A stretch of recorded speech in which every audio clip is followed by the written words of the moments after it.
ꯑꯁꯤꯗꯤ ꯂꯩꯁꯦꯝꯅ ꯃꯊꯪꯒꯤ ꯃꯨꯛꯕꯥꯡꯁꯤꯗꯤ ꯗꯥꯕꯤ ꯌꯣꯡꯆꯥꯛꯇꯣ ꯏꯔꯣꯜꯂꯒ ꯉꯥ ꯇꯥꯎꯔꯒ ꯆꯥꯁꯦꯅ ꯍꯥꯏꯕꯗ ꯑꯩꯁꯨ ꯀꯩꯊꯦꯜꯗ ꯊꯣꯛꯑꯒ ꯌꯣꯡꯆꯥꯛ ꯂꯨꯄꯥ 100ꯒꯤꯒ ꯉꯥ ꯄꯨꯛꯂꯥꯎꯕꯤꯗꯣ ꯀꯦꯖꯤ ꯑꯃ ꯂꯧꯕ ꯆꯠꯆꯔꯨꯔꯦ ꯀꯩꯊꯦꯜꯗꯒꯤ ꯃꯁꯤ ꯑꯣꯏꯅ ꯆꯥꯖꯔꯛꯀꯦ ꯉꯁꯤꯗꯤ ꯒꯥꯏꯁ ꯌꯥꯝ ꯅꯨꯡꯉꯥꯏꯒꯅꯤ ꯈꯜꯂꯤ ꯃꯤꯠꯌꯦꯡ ꯇꯥꯕꯤ ꯂꯣꯏꯕ ꯐꯥꯎ ꯚꯤꯗꯤꯑꯣꯁꯤ ꯌꯦꯡꯕꯤꯌꯨꯀꯣ ꯃꯤꯠꯌꯦꯡ ꯇꯥꯕꯤꯌꯨꯒ ꯍꯥꯏꯖꯜꯂꯦ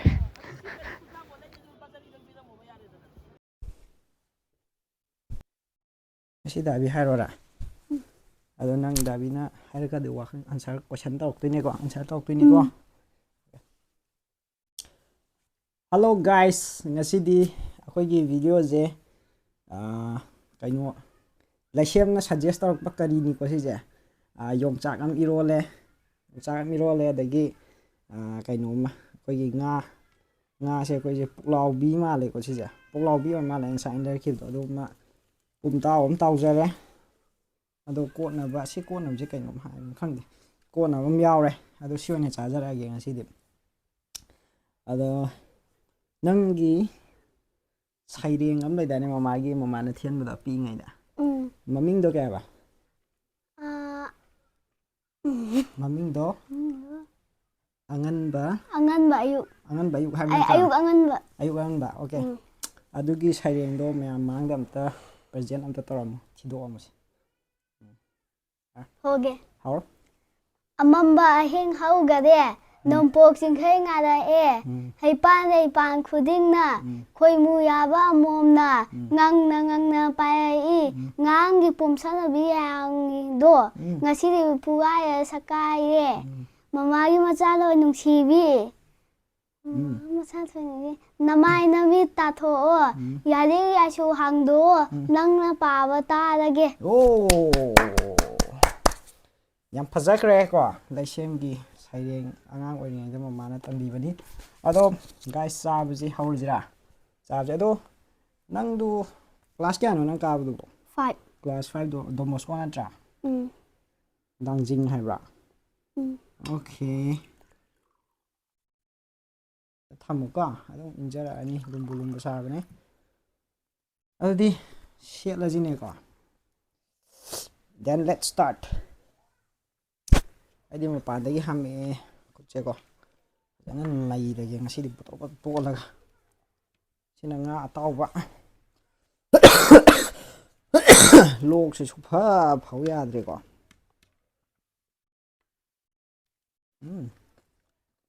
ꯑꯗꯨꯗꯤ ꯏꯟꯖꯥꯡꯗꯣ ꯍꯩꯖꯔꯣ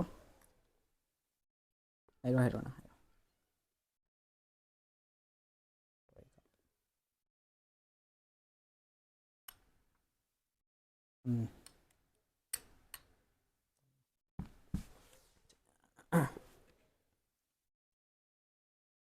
ꯌꯣꯡꯆꯥꯛ ꯏꯔꯣꯟꯕꯗꯤ ꯐꯖꯅ ꯄꯥꯝꯃꯤ ꯂꯩꯁꯦꯝꯁꯨꯀꯣ ꯑꯩꯈꯣꯏꯒꯤ ꯃꯩꯇꯩꯒꯤ ꯗꯤꯁ ꯍꯥꯏꯇꯥꯔꯦꯅꯦ ꯑꯁ ꯌꯣꯡꯆꯥꯛ ꯃꯅꯝꯁꯤꯗꯤ ꯌꯣꯡꯆꯥꯛ ꯃꯅꯝ ꯋꯪ ꯂꯥꯛꯑꯦ ꯃꯃꯥꯅ ꯊꯣꯡꯕꯅꯤꯀꯣ ꯃꯃꯥꯅ ꯊꯣꯡꯉꯗꯤ ꯂꯣꯏꯔꯦ ꯕꯦꯁ ꯍꯥꯎꯕ꯭ꯔꯥ ꯐꯥꯔꯁ ꯕꯥꯏꯠꯇꯣ ꯌꯣꯡꯆꯥꯛ ꯃꯔꯨ ꯑꯃꯒ ꯆꯥꯛ ꯃꯔꯨ ꯑꯃ ꯇꯣꯡꯍꯟꯖꯔꯦꯀꯣ ꯑꯍꯥꯟꯕ ꯆꯥꯛꯈꯣꯝꯁꯦ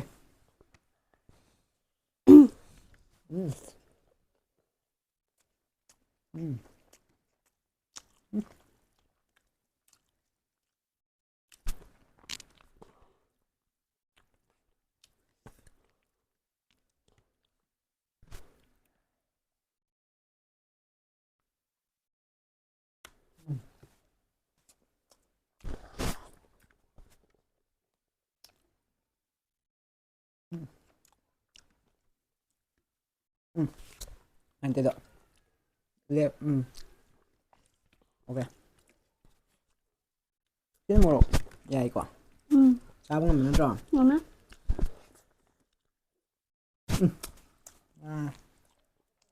ꯌꯣꯡꯆꯥꯛ ꯍꯥꯎꯔꯤꯉꯩꯗ ꯉꯥ ꯄꯨꯡꯍꯥꯎ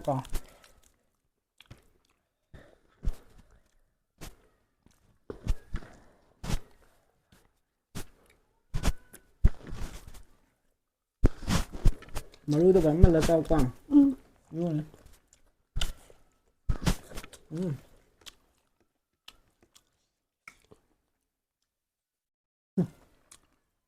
Nói với rồi nào. Mày Nói. Nói này.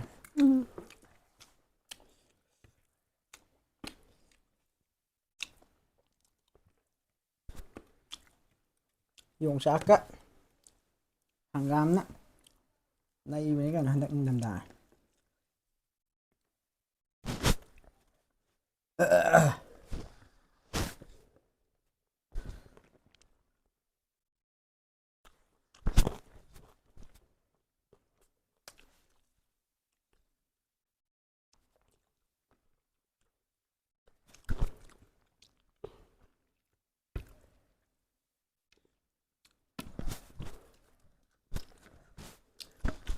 Mấy em nè support trong video ngoài vào hậu rồi. Thank you for supporting guys. Thấy không? Ayo. Thank you for supporting. Thank you for supporting guys.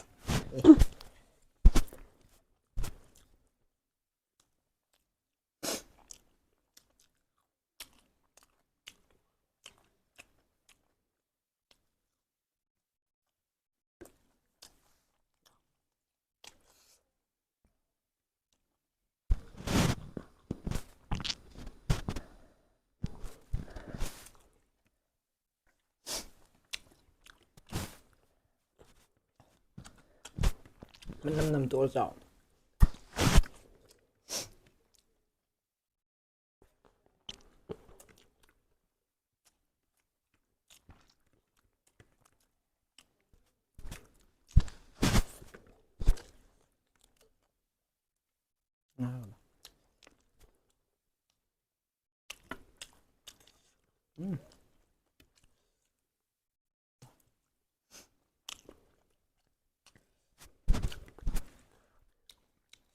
Thằng cọp sữa cháu có được hả?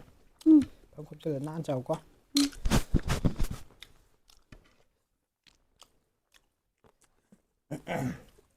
Năng quật là sao bây giờ? Để xem đi. Một mét bắt đầuจะquật là sao thay vì này rồi.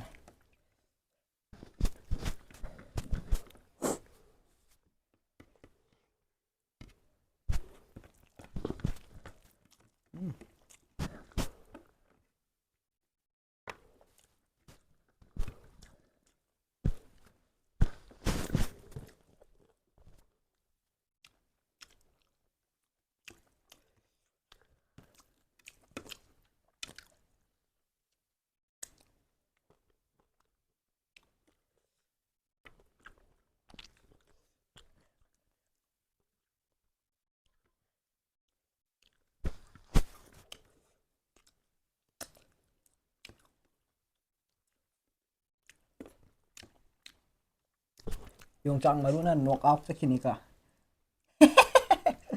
Bang!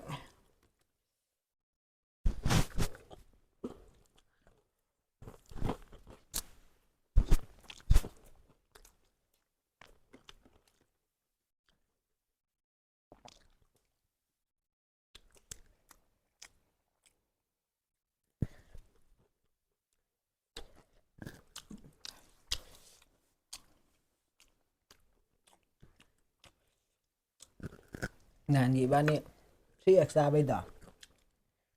Alam nang na 1x sabi da? 1x like ti. 2x tayo ni Hawa da. Natra? 1x like bra? 1x like ti.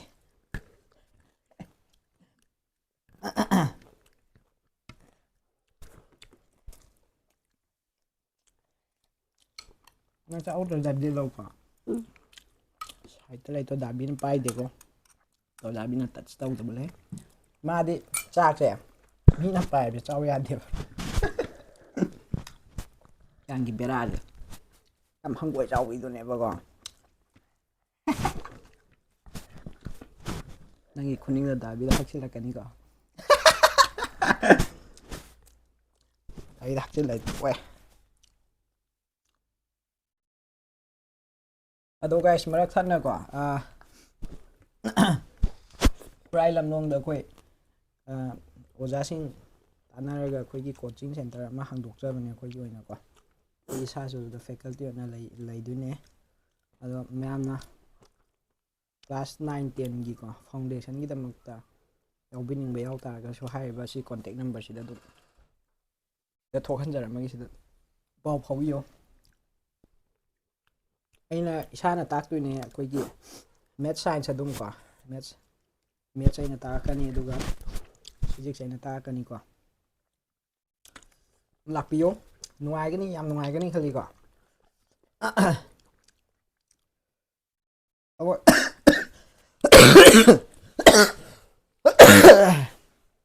ꯁꯣꯔꯤ ꯑꯩꯈꯣꯏ ꯑꯣꯖꯥ ꯈꯔ ꯇꯥꯟꯅꯔꯒ ꯇꯧꯕꯅꯦ ꯍꯥꯏꯇꯥꯔꯦꯀꯣ ꯑꯩꯈꯣꯏꯒꯤ faculty ꯈꯔ ꯑꯩꯈꯣꯏꯒꯤ friend ꯁꯥꯔꯀꯜ ꯈꯔ ꯇꯥꯟꯅꯔꯒ ꯂꯤꯈꯠꯆꯕꯅꯦ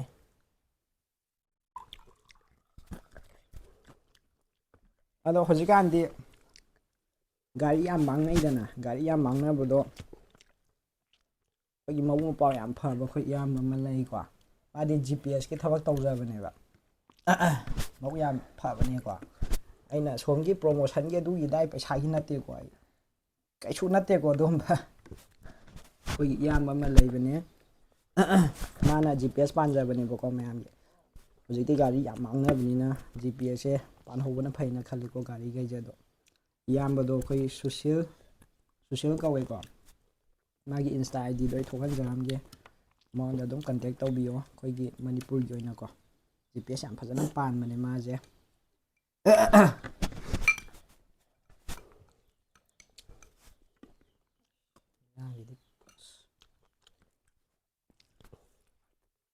ꯇꯁ ꯇꯧꯗꯕ ꯂꯩꯀꯣꯗꯣ ꯆꯥꯛꯇꯣ ꯑꯩ ꯋꯥ ꯉꯥꯡꯉꯩꯗ ꯃꯥ ꯆꯥꯛ ꯂꯣꯏꯔꯝꯃꯦ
storage full ꯑꯣꯏꯊꯣꯛꯈꯤꯕ ꯒꯥꯏꯁ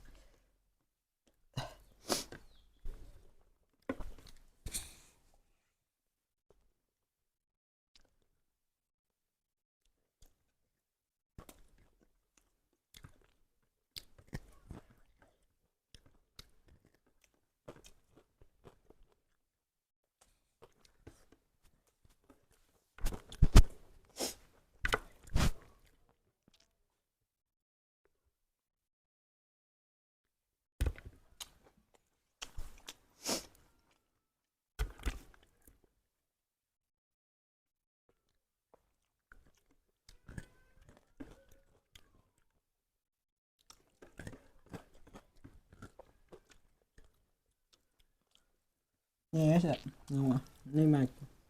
Ok.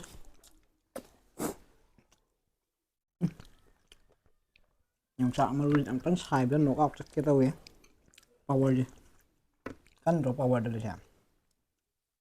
근데 Yongchak mas tatari na.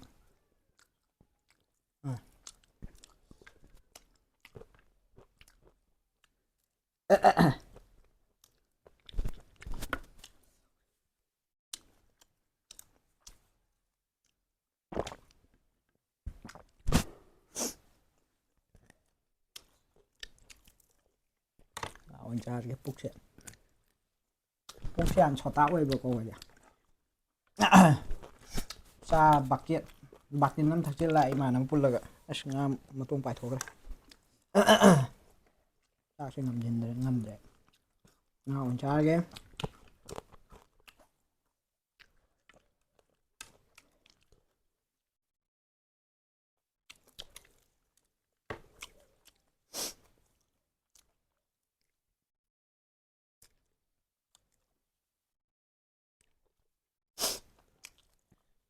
Recess kaya thagi na school kaya. 나 Recess kaya lay kaya. 아니 Ani second page man tu dama. Dua fourth page man tu dama. Second page tu na sang bra. Fourth page man tu na sang bra. 포베나 상이 Okay.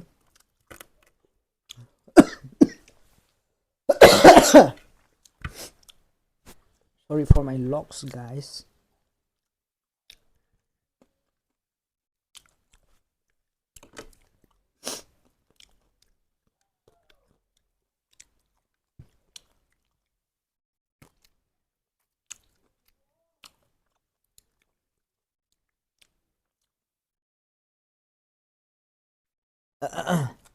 Lambi se hojik satpa yam thi nungaite. Lambi sembagi thingin mai wa. Lien amada pulap hojannabnina asidaju ngasaidasu iro sembada accident am thowe. Nupi am thome gari na car paira le hone. Ira ka hojik ngai thawada jahin thobiyo ma'am. Tamngam de khoi nuoi be punsi je aina ma hele na su chatpi da ba ko guys.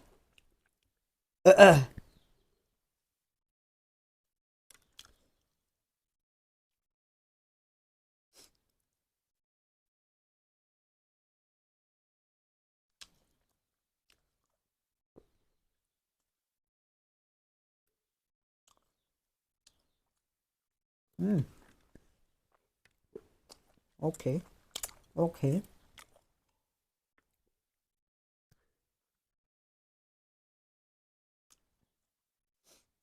Dabi 28 페브라리 February. 아유 cái đâu đi bạn Aduda maja tawdini maja. पैसा वो Why? Paisa kai wat ke.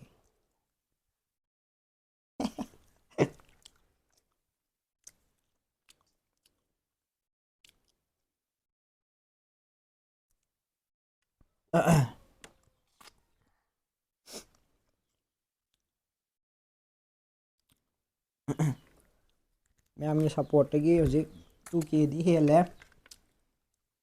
Ma'am nuksi bi beje khangau de ko nuksi am so harau poe la chem yam harau ne. Support tawbiyo.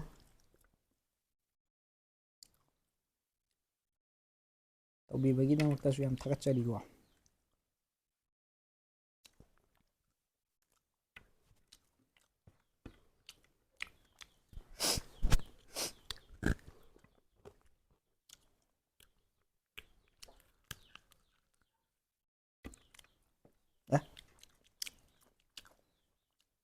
Chinyai bana.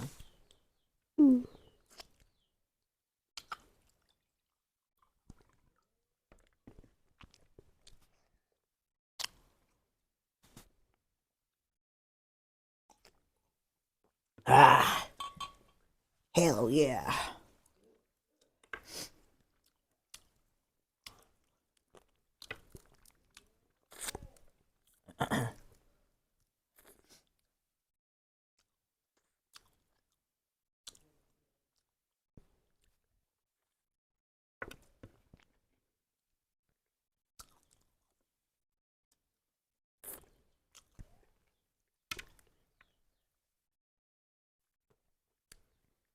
음. 음.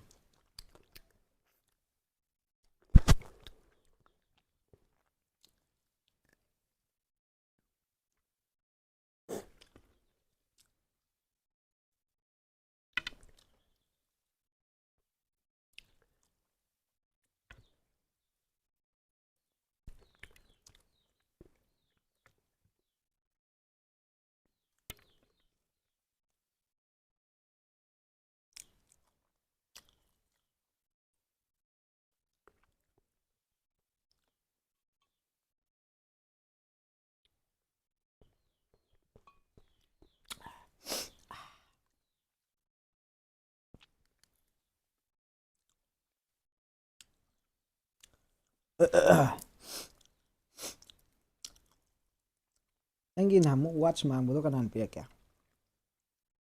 Nang nai watch mangbudo kamain phangin. Kanan piyak kibro. Nang ahinga chiyaga phangbudo. iPhone. Fan na.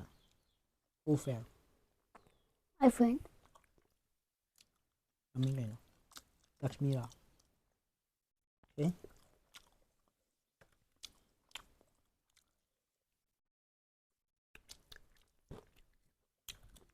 Makok sige grill jara sige. How we need it.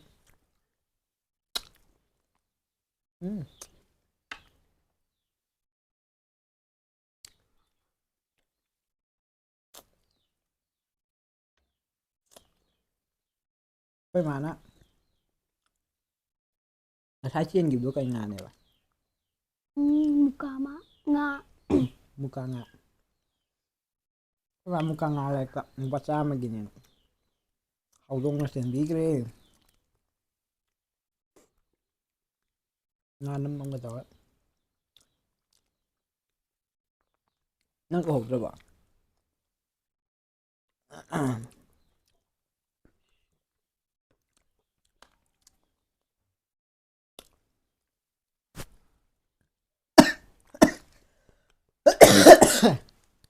Sorry.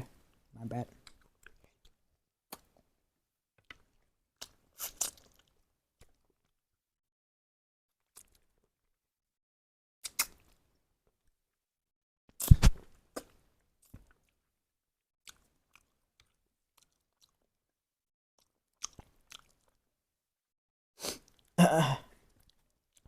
Ngà cái brain ra cái đó. Anh ra ba.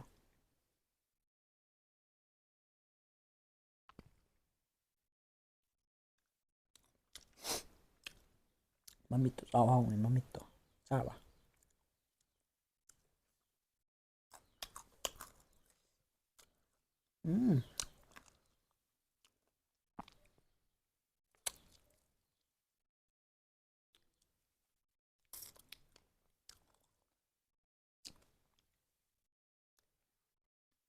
Hell yeah.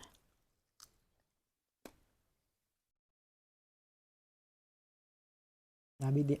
Thành đấy là mà đấy. Ôi giời đấy. Nhung tăng đó là cái nên night.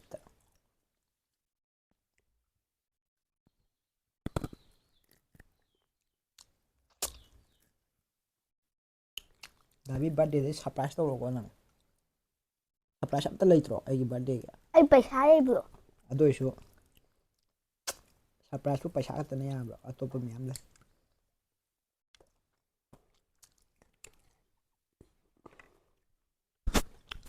Nangi wakanda ama khalaga toro.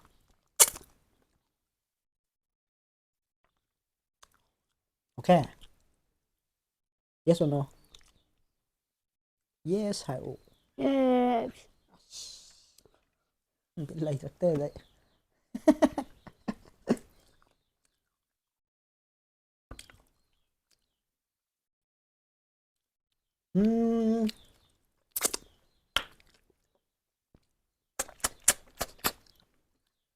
Pha ra đấy. Nuôi nào? Ha. Hai cô. Cái đây đâu nó? Phải xem không? Mà đuôi à thì phim mà. Đuôi à thì hả? Đó là gì à? Are you ready for the lotion ba? Okay. See brain yam the chathong dong. Oh God, it's so good. Okay. Phải bao giờ? Conclusion ta là pots. Okay, guys, ma'am support đâu vì yam thina thagat chaba photo sari matung da su yam nuai video pujarake mathang je laisem na dum hail laga torake ko magi mobile se kai tawino ada mayam like comment share tawba ka bigano subscribe tawbiramu ko adna am ta hayo mayam subscribe tawbiyo support tawbibagi Ma'am subscribe to you support to you.